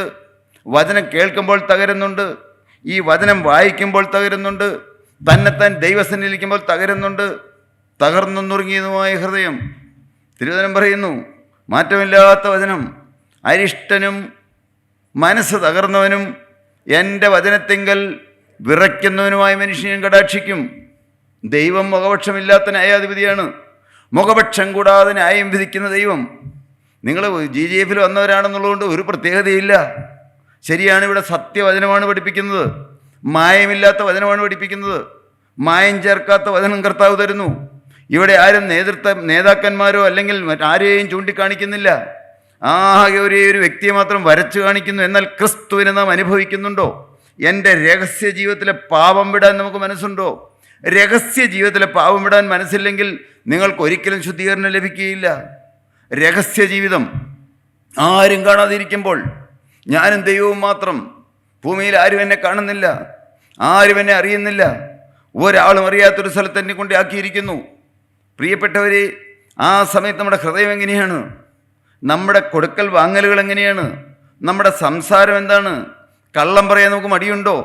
ഏത് കാര്യത്തിനെങ്കിലും ആയിക്കൊള്ളട്ടെ. സൂത്രം പറയാൻ മടിയുണ്ടോ? സൂത്രം പറയാറില്ലേ? ദുഷ്ടനായ പിശാച് നമ്മൾ വരിഞ്ഞ് മുറുക്കുമെന്നറിഞ്ഞുകൊള്ളുക. ഒരു വാക്കിൽ പോലും തെറ്റുവരാതെ ജീവിക്കണം. ഞാൻ തികഞ്ഞവനായി നിന്നോട് പറയുകയല്ല. എന്നാൽ കൃപയാൽ കർത്താവ് ഹൃദയത്തിൽ വലിയൊരു ആഗ്രഹം തന്നിരിക്കുന്നു, വലിയൊരു കൊതി തന്നിരിക്കുന്നു. ഒന്നുമായില്ല എന്ന് കാണാനുള്ള കണ്ണുകാഴ്ച കർത്താവ് തരുന്നു. ഹൃദയം തകരുന്ന അവസ്ഥ തരുന്നു. എൻ്റെ യേശുവേ എന്ന് വിളിക്കുമ്പോൾ ഹൃദയം തകരുന്നു. നിങ്ങളുടെ ആരുടെയെല്ലാം ഹൃദയം തകരുന്നുണ്ട്. ഹൃദയം നുറുങ്ങിയവർക്ക് യഹോവ സമീപസ്ഥൻ. പലരും മരവിച്ചിരിക്കുകയാണ്. നിങ്ങൾക്ക് ദേഷ്യം തോന്നരുത് എന്നോട്. പലരെയും ഹൃദയം മരവിച്ചാണ്ടിരിക്കുന്നത്. ഇപ്പോഴും കൂട്ടായ്മയ്ക്ക് വന്നിരിക്കുന്നവർ മയങ്ങിയിരിക്കുന്നു. എത്ര ഭയാനകമായ സ്ഥിതിയാണത്. ഞാൻ ആരെയും കുറ്റപ്പെടുത്തുമെന്ന് നിങ്ങൾക്ക് തോന്നരുത്. ഞാൻ ഇന്നലെയും കണ്ടു, പലരും മയങ്ങിയിരിക്കുന്നു. എല്ലാം കേൾക്കുന്നു, എല്ലാം കാണുന്നു, എല്ലാം അറിയുന്നു, ദൈവഭയമില്ലാതെയായിരിക്കുന്നു. ആർക്കും പ്രയാസം തോന്നരുത്. നാം ഉണരേണ്ടിയിരിക്കുന്നു, നാം രട്ടെടുക്കേണ്ടിയിരിക്കുന്നു. നാം നമ്മെ തന്നെ കീറി മുറിക്കത്തക്ക ജീവനുള്ള ദൈവത്തിൻ്റെ വചനത്തിലേക്ക് തിരിഞ്ഞിട്ട് നാം ഹൃദയം തകർന്ന ദൈവസേനയിൽ അനുദപിച്ചില്ലെങ്കിൽ നാം നഷ്ടപ്പെട്ടു പോകുമെന്നുള്ള സത്യം പറഞ്ഞു. ഇന്ന് പാപം ചെയ്യാനൊരു പേടിയുമില്ല ആളുകൾക്ക്. വീണ്ടും വീണ്ടും എന്തുകൊണ്ടാണ് കർത്താവ് എന്നെക്കൊണ്ട് പറയിപ്പിക്കുന്നത്? വളരെ വ്യക്തമായും ദൈവത്തിൻ്റെ ആത്മാവ് നിങ്ങളോട് സംസാരിക്കുകയാണ്. എന്താണെന്നറിയാമോ? പാപം ചെയ്യാൻ മടിയില്ല. നിങ്ങൾക്ക് ഇന്നും ഹൃദയത്തിൽ, ഞാൻ ആരെയും കുറ്റപ്പെടുത്തുമെന്ന് നിങ്ങൾക്ക് തോന്നരുത്, ഹൃദയം രൂപാന്തരപ്പെടണമെന്നുള്ള ആഗ്രഹമില്ല. പുറമെ കൂട്ടായ്മയുണ്ട്, പുറമെ ദൈവമക്കളെല്ലാം ഒരുമിച്ച് കൂടി വരുന്നു, ശരിയാണൊരു സന്തോഷമാണ്, കൈയടിക്കുന്നു, പാട്ടുപാടുന്നു, എല്ലാം സന്തോഷമാണ്. എന്നാൽ നിങ്ങളുടെ ഹൃദയം എങ്ങനെയുണ്ട്? നമ്മുടെ ഓരോരുത്തരുടെയും ഹൃദയം എങ്ങനെയുണ്ട്? എനിക്ക് രൂപാന്തരപ്പെടണം. ആരെങ്കിലും ഒരു കാര്യം ജസ്റ്റ് ഒന്ന് പറഞ്ഞാൽ മതി, ഉടനെ തന്നെ നമുക്ക് പരിഭവമായി, ഉടനെ നമുക്ക് സങ്കടമായി. അല്ല, ഇനി ദൈവമക്കൾ ആരെങ്കിലും നിങ്ങൾ ഉപദേശിക്കാതിരിക്കട്ടെ, ഉടനെ നിങ്ങൾക്ക് നിരാശയായി. എത്ര ഭയാനകമായ പാപത്തിൻ്റെ അടിമകളാണ് നിങ്ങളെന്ന് ചിന്തിക്കൂ. ദൈവമക്കൾ വ്യക്തമായിട്ട് ദൈവം കൊടുത്തൊരു ആലോചന പറയുന്നു, ഉടനെ നിരാശയാണ്. എത്ര ഭയാനകമാണ്. ഞാൻ സങ്കടത്തോടെ ഓർക്കുകയാണ്. നിരാശ വരിക. എങ്ങനെ നിരാശ വരുന്നു? ഏതെങ്കിലും ഒരു കാര്യം ചൂണ്ടിക്കാണിക്കുന്നു, വ്യക്തമായിട്ടും ബോധ്യമുള്ള കാര്യമേ ചൂണ്ടിക്കാണിക്കുന്നുള്ളൂ, ഉടനെ ഉള്ളിൽ നിരാശ വരുന്നു. ആരാണ് നമ്മൾ ഭരിക്കുന്നത്? നിങ്ങൾ മറക്കരുത്. ഇതൊന്നും കേട്ടിട്ട് നിങ്ങൾക്ക് ഒന്നും മനസ്സിലായില്ലെങ്കിലും, ബൈബിൾ ക്ലാസ് കേട്ടിട്ട് ഒന്നും നിങ്ങൾക്ക് മനസ്സിലായില്ലെങ്കിലും, പാപത്തോട് യാത്ര പറഞ്ഞില്ല എങ്കിൽ, ദുഷ്ടനായ പിശാചിൻ്റെ തോളത്ത് നിങ്ങൾ ഇന്നും കൈയിട്ടെന്ന് നടക്കുന്നുവെങ്കിൽ, നമുക്ക് ലഭിക്കാൻ പോകുന്നത് നിത്യ നരകമാണെന്ന് ഓർത്തുകൊള്ളുക. ആരും നനച്ചിരിയാത്ത നാഴികയിൽ യേശു വരും, അഥവാ നമ്മുടെ മരണം വരും, നമ്മുടെ ജീവാവസാനം വരും. എന്നു വേണ്ടിലും മരിക്കും. ഓർത്തുകൊള്ളണം. എപ്പോഴും ജാഗ്രതയോടെ ജീവിച്ചുകൊള്ളണം. ഒരു നിമിഷം പോലും ജാഗ്രതയില്ലാതെ ജീവിക്കരുത്. ഇന്ന് ആരും പറഞ്ഞു തരാനില്ല എന്ന് നാം ചിന്തിക്കരുത്. എല്ലാം കാണുന്ന ഒരു ദൈവം, ദർശനമില്ലാത്തടത്ത് വചനം വഴിതെറ്റി നടക്കുമെന്നുള്ളത് സത്യമായ യാഥാർത്ഥ്യമാണ്. എന്നാൽ കർത്താവ് എല്ലാം നമുക്ക് കാലാകാലം കാണിച്ചു തരുന്നു. ഇന്ന് ഭയമില്ല. ആരുടെയും മുമ്പിൽ ഒന്ന് ചിരിച്ചു കാണിക്കുന്നു, നല്ല വാക്കുകൾ പറയുന്നു, സന്തോഷത്തോടെ നടക്കുന്നതായിട്ട് അഭിനയിക്കുന്നു. എന്നാൽ ഹൃദയം എങ്ങനെയുണ്ട്? പ്രിയപ്പെട്ട ദൈവജനമേ, ഇന്ന് മനം തിരിഞ്ഞുകൊള്ളണം, അതിവേഗം മാനസാന്തരപ്പെട്ടുകൊള്ളണം. ഇല്ലെങ്കിൽ നിത്യനരകത്തിലേക്ക്, അന്ന് ബാബിലോണിയ അടിമത്തത്തിലേക്ക് പോയതുപോലെ, അസീറിയൻ അടിമത്തത്തിലേക്ക് പോയതുപോലെ, അന്ന് ഇസ്രായേൽ ജനം പൂട്ടപ്പെട്ട് എന്നേക്കുമായി കെട്ടപ്പെട്ടു പോയതുപോലെ ചങ്ങലക്കിടാൻ ഇടവരും. ദുഷ്ടനായ പിശാച് ചങ്ങലക്കിടും. മറക്കരുത്. ഞാൻ നിർത്താൻ ശ്രമിക്കുകയാണ്. എന്താണ് പറഞ്ഞു വന്നത്? പാപത്തോട് കോംപ്രമൈസ് ഒരു ജീവിതം പാടില്ല. ജീവനുള്ള ദൈവം എന്നെ കാണുന്നു, എല്ലാം കാണുന്ന ഒരു ദൈവമുണ്ട്. ആ ദൈവത്തിന് മുമ്പിൽ ഞാനൊരു ദിവസം കണക്ക് ബോധിപ്പിക്കേണ്ടി വരും. അന്ന് എനിക്ക് ലജ്ജിതനായി നിൽക്കാൻ ഇടവരരുത്. എല്ലാം എഴുതി വയ്ക്കുന്ന ഒരു പുസ്തകമുണ്ട്. ഓർമ്മയുടെ പുസ്തകത്തിൽ എല്ലാം എഴുതി വച്ചിരിക്കുന്നു.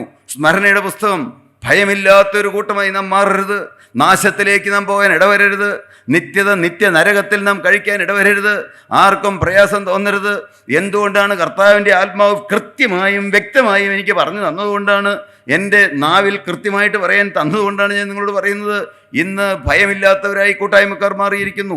അതിവേഗം ഉണർന്നു കൊള്ളണം. പാപത്തോട് യാത്ര പറയാൻ നിങ്ങൾക്ക് മനസ്സുണ്ടോ? യേശു ഇന്നും സ്നേഹത്തോടെ നോക്കുകയാണ്, വാത്സല്യത്തോടെ നോക്കുകയാണ്. ഇന്ന് കൃപയുടെ കാലഘട്ടമാണ്. ഇന്ന് കൃപായുഗമാണ്. ഇന്ന് യേശു ന്യായാസനത്തിൽ ആയിട്ടില്ല. എന്നാൽ കൃപായുഗത്തിൽ നിന്ന് മാറി ന്യായാസനത്തിലേക്ക് വരുന്നൊരു ദിവസമുണ്ട്. മനം തിരിയാൻ പറ്റാത്തൊരു കാലം വരുന്ന ദിവസമുണ്ട്. പ്രിയപ്പെട്ട ദൈവജനമേ, അന്ന് നിങ്ങൾ മലകളോട് ഞങ്ങളെ മൂടുവീൻ, അന്ന് കുന്നുകളെ ഞങ്ങളെ മൂടുവീൻ, മലകളെ ഞങ്ങൾ മറപ്പിൻ എന്ന് പറഞ്ഞാൽ അന്ന് അത് ചെയ്യാൻ പറ്റാത്തൊരു കാലം വരും. അതുകൊണ്ട് ജാഗ്രതയോട് ഉണരണം. ജീവനുള്ള ക്രിസ്തുവാണ് നമ്മെ നയിച്ചുകൊണ്ട് പോകുന്നത്. ദൈവത്തിൻ്റെ പരിശുദ്ധാത്മാവാണ് നമുക്ക് വചനം തരുന്നത്.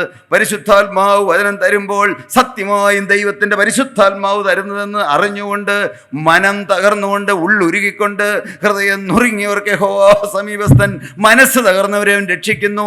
ഹൃദയ നുറുക്കത്തോടെ ഇപ്പോൾ ദൈവസേനയിലേക്ക് ആരെല്ലാം വരുന്നുണ്ട്. കർത്താവേ, ഞങ്ങളോട് കരുണ തോന്നണമേ എന്ന് അന്ന് ആ കുരുടൻ കരഞ്ഞതുപോലെ, കർത്താവേ ഞങ്ങളോട് മനസ്സലിയണമേ. ദാവീദ് പുത്രാ, എന്നോട് കരുണ തോന്നണമേ. ഞങ്ങളുടെ പാപം അവിടുന്ന് ഓർക്കല്ലേ. ഞങ്ങളുടെ പാപം അവിടുന്ന് കഴുകിക്കളയണമേ. തിരുരക്തത്താൽ ഞങ്ങളെ കഴുകണമേ.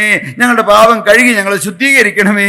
കർത്താവേ, ഞങ്ങൾ നിർവികാര ജീവികളായിരിക്കാൻ ഇടവരല്ലേ. കർത്താവേ, ഞങ്ങളുടെ ഹൃദയത്തിൻ്റെ ആഴത്തിലേക്ക് ദൈവത്തിൻ്റെ പരിശുദ്ധാത്മാവ് വാളുകൊണ്ട് വെട്ടം പോലെ വെട്ടണമേ. കർത്താവേ, ഞങ്ങളെ തകർക്കണമേ, ഞങ്ങളെ നുറുക്കണമേ, ഞങ്ങളെ രൂപാന്തരപ്പെടുത്തണമേ. നിങ്ങൾ ആരെല്ലാം പ്രാർത്ഥിക്കുന്നുണ്ട് പ്രിയപ്പെട്ടവരെ? ഞാൻ എളിമയോടെ നിങ്ങളോട് പറയുകയാണ്. എന്നാൽ ജീവനുള്ള ദൈവം കർശനമായി തന്നെ പറയുകയാണ്, പാപം ഒരിക്കലും പാപം വിഷമാണ്. പാപത്തോട് നാം താതാത്മ്യപ്പെട്ട് പോകരുത്. പാപത്തെ വെറുത്തുപേക്ഷിച്ചു കൊള്ളണം. ഒരു ചെറിയ കാര്യത്തിൽ പോലും ദൈവം ദുഃഖിക്കുന്നത് ഒന്നും വരരുത്. ഞാൻ ഭയത്തോടും വിറയലോടും കൂടിയാണ് പറയുന്നത്. കാരണം ജീവനുള്ള ദൈവത്തിന്റെ വചനം അത് ചൈതന്യമുള്ളതാണ്, അത് ജീവനുള്ളതാണ്, അത് ഇരുവായ്ത്തിലുള്ള വാളാണ്. അറിഞ്ഞുകൊണ്ട് തന്നെയാണ് പറയുന്നത്. എന്നാൽ ദൈവത്തിന്റെ വചനത്തിന് മാറ്റമില്ല. ഇപ്പോൾ നിങ്ങൾ എന്ത് തീരുമാനിക്കുന്നു? പാപത്തോട് യാത്ര പറയാൻ മനസ്സുണ്ടോ? അലസതയോട് യാത്ര പറയാൻ മനസ്സുണ്ടോ? അലംഭാവത്തോട് യാത്ര പറയാൻ മനസ്സുണ്ടോ? ഒരു സെക്കൻഡ് പോലും കർത്താവേ ഞങ്ങൾ അലസതയോടെ നിൽക്കുകയില്ല. അലസത വന്നാൽ സ്വന്തം ആത്മാവിനെ സ്വയമേ നിഹനിക്കുമെന്ന്, സ്വയമേ കൊല്ലുമെന്ന് പിതാക്കന്മാർ പാടാൻ പറഞ്ഞു, പഠിപ്പിച്ചു. പ്രിയപ്പെട്ടവരെ, ഇന്ന് അലസത നമ്മുടെ ജീവിതത്തിലുണ്ടോ?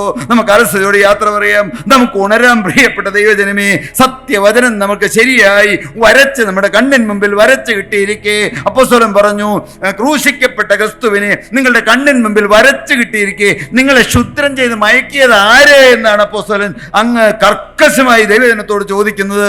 ജീവനുള്ള ദൈവത്തിന്റെ വചനം വരച്ച് കിട്ടിയവരാണ് നാം. ക്രൂശിലെ സ്നേഹം അനുഭവിക്കാൻ കൃപ ലഭിച്ചവരാണ് നാം. ക്രൂശിലെ സ്നേഹം എന്ന് നമ്മെ കഴുകിയതാണ്, നമ്മുടെ യോഗ്യത കൊണ്ടല്ല, സൗജന്യമായി ദൈവം നമ്മെ കഴുകിയതാണ്. ഓ സ്നേഹനിധിയായ യേശു ഇപ്പോൾ വീണ്ടും കരുണാർദ്രമായ മുഖത്തോടെ നമ്മുടെ നേരെ നോക്കുകയാണ്. യേശുവിന് ആരോടും പരിഭവമില്ല, യേശുവിന് ആരോടും പരാതിയില്ല, യേശു ആരെയും വെറുക്കുന്നില്ല. പാപിയെ സ്നേഹിക്കുന്ന ജീവനുള്ള ദൈവം, പാപത്തെ വെറുക്കുന്ന ദൈവം, പാപിയെ സ്നേഹിക്കുന്ന ക്രിസ്തു ഇന്നും ആർദ്രതയോടെ നമ്മുടെ മുമ്പിൽ വന്ന് നിൽക്കുകയാണ്, കരുണയോടെ നമ്മുടെ മുമ്പിൽ നിൽക്കുകയാണ്. നിങ്ങൾ ആരെല്ലാം ആ കാഴ്ച കാണുന്നുണ്ട്? പ്രിയപ്പെട്ട മകനെ, പ്രിയ മകളെ എന്ന് വിളിച്ചുകൊണ്ട്, എൻ്റെ സൃഷ്ടിയെ എന്ന് വിളിച്ചുകൊണ്ട് ഇന്ന് നാം പാപത്തിന് ഇടം കൊടുത്തതുകൊണ്ട് ദുഷ്ടനായ പിശാച് നമ്മൾ അവകാശം പറയുന്നു എന്ന് പറഞ്ഞുകൊണ്ട് പാപത്തോട് യാത്ര പറയാൻ മനസ്സുണ്ടോ എന്ന് കർത്താവ് ചോദിച്ചുകൊണ്ട് നമ്മുടെ മുമ്പിൽ വന്ന് നിൽക്കുകയാണ്. ആരും ആരുടെ നാളും നാഴി അറിയുന്നില്ല. എത്രയെത്ര മരണങ്ങൾ നമ്മൾക്ക് ചുറ്റും നടക്കുന്നു പ്രിയപ്പെട്ടവരെ, നാം ആരും അറിയുന്നില്ല. നാം അത് ഗൗരവമായി കാണുന്നില്ല. ഏത് നിമിഷത്തിലും ഏത് മനുഷ്യൻ ഈ ഭൂമിയിൽ നിന്ന് മരിച്ച് മൺമറഞ്ഞു പോകാവുന്നതാണ്. അതുകൊണ്ട് പ്രിയപ്പെട്ട ദൈവജനമേ, ഇന്ന് യേശു നമുക്ക് അനുകൂലമായി നിൽക്കുകയാണ്. കർത്താവ് നമ്മുടെ അരികത്ത് വന്നിട്ടുണ്ട്. കർത്താവ് നമ്മെ സ്നേഹത്തോടെ നോക്കുന്നുണ്ട്. യേശു നമ്മെ മാടി വിളിക്കുകയാണ്. കൃപയുടെ ഉള്ളിലേക്ക് കടക്കുമകനെ എന്ന് പറയുകയാണ്. വാതിലത തുറന്നിട്ടിരിക്കുന്നു എന്ന് പറയുകയാണ്. യേശു കെഞ്ചി വിളിക്കുകയാണ്. അവിടുത്തെ മാലാഖമാർ വന്ന് നമ്മളെ അങ്ങ് ആവലോടെ അകത്തേക്ക് അടുപ്പിക്കാനായി നിങ്ങളെ ത്വരിതപ്പെടുത്തുകയാണ്. പ്രിയ ദൈവജനമേ, യേശുവിന്റെ കരങ്ങളിലേക്ക് ജീവിതം കൊടുക്കാൻ മനസ്സുണ്ടോ? പാപത്തോട് യാത്ര പറയാൻ മനസ്സുണ്ടോ? ഈ താൽക്കാലികമായ ഭോഗ ആലസ്യങ്ങളോട് നിങ്ങൾക്ക് എന്നേക്കുമായി യാത്ര പറയാൻ മനസ്സുണ്ടോ? അങ്ങനെയുള്ളവര് യേശുവിനെ രക്ഷകനായി സ്വീകരിച്ചുകൊണ്ട്, എന്റെ യേശുവേ, എന്റെ ഉള്ളിലേക്കൊന്ന് വരണമേ കർത്താവേ, പിശാചിനെ എന്നിൽ നിന്ന് അകറ്റണമേ, പിശാചിന്റെ ചിന്തകളിൽ നിന്ന് മാറ്റണമേ, ദുഷ്ട ചിന്തകളിൽ നിന്ന് മാറ്റണമേ, അഴുക്ക് ചിന്തകളിൽ നിന്ന് മാറ്റണമേ, അശുദ്ധ ചിന്തകളിൽ നിന്ന് മാറ്റണമേ കർത്താവേ, എന്നെ കഴുകി വെടുപ്പാക്കണമേ, അവിടുത്തെ തീ എന്റെ മേൽ പകരണമേ, അവിടുത്തെ ആത്മാവിനെ എന്റെ മേൽ പകരണമേ കർത്താവേ. അവിടുത്തെ ആത്മാവില്ലാതെ ഞങ്ങൾക്ക് ഒരിക്കലും കർത്താവേ ജയജീവിതം സാധ്യമല്ല. എന്റെ നാഥ, ഞങ്ങൾ എല്ലാവരും അനുഗ്രഹിക്കണമേ. ഇതാ ഞങ്ങൾ വരുന്നു, ഞങ്ങൾ ഒരുമിച്ച് വരികയാണ്. ആ കാൽപാദത്തിൽ ഞങ്ങൾ കെട്ടിപ്പിടിക്കുകയാണ്. ആ തിരുരക്തമ്പുരിന്റെ കാൽപാദത്തിലേക്ക് ഞങ്ങൾ അങ്ങ് കെട്ടിപ്പിടിച്ച് ഞങ്ങൾ ഉമ്മ വയ്ക്കുകയാണ്. കർത്താവേ, തിരുരക്തം ഞങ്ങളുടെ ചുണ്ടിൽ പുരട്ടണമേ, ആ തിരുരക്തം ഞങ്ങളുടെ മേൽ വീഴണമേ. തിരുരക്തമ്പുരുടെ രണ്ട് കരവും കർത്താവേ തീരുമാനമെടുത്തവരുടെ മേൽ ഇനിയില്ല, ഇനി ഞാൻ പഴയ പോലെ ജീവിക്കുകയില്ല, ഇനി ഞാൻ ഇന്നു മുതൽ പുതിയ സൃഷ്ടിയായിരിക്കും, ഞാൻ പഴയ പോലെ ഒരിക്കലും ആയിരിക്കില്ല എന്ന് തീരുമാനമെടുക്കുന്നവരുടെ മേൽ ആണിപ്പാടുള്ള കരം വെക്കണമേ, ആ തിരുരക്തമ്പുരന്റെ കരം വെക്കണമേ കർത്താവേ. ഇറ്റിറ്റ് വീഴുന്ന ആ തിരുരക്തമ്പുരന്റെ കരം, എന്റെ കർത്താവിന്റെ തിരുരക്തമ്പുരന്റെ കരം വെക്കണമേ. ഞങ്ങളെ കഴുകി വെടിപ്പാക്കണമേ, എല്ലാവരെയും അനുഗ്രഹിക്കണമേ, രോഗബന്ധനങ്ങളോട് അഴിക്കണമേ, ശാപബന്ധനങ്ങളോട് നീക്കണമേ, നിരാശയോട് മാറ്റണമേ, പ്രത്യാശ കൊണ്ട് നിറയ്ക്കണമേ. എല്ലാം ഞങ്ങൾക്ക് വേണ്ടി ജീവൻ വെച്ച അരുമനാഥനായ യേശുവിൻ നാമത്തിൽ പ്രാർത്ഥിക്കുന്നു, കേൾക്കണമേ. ആമീൻ.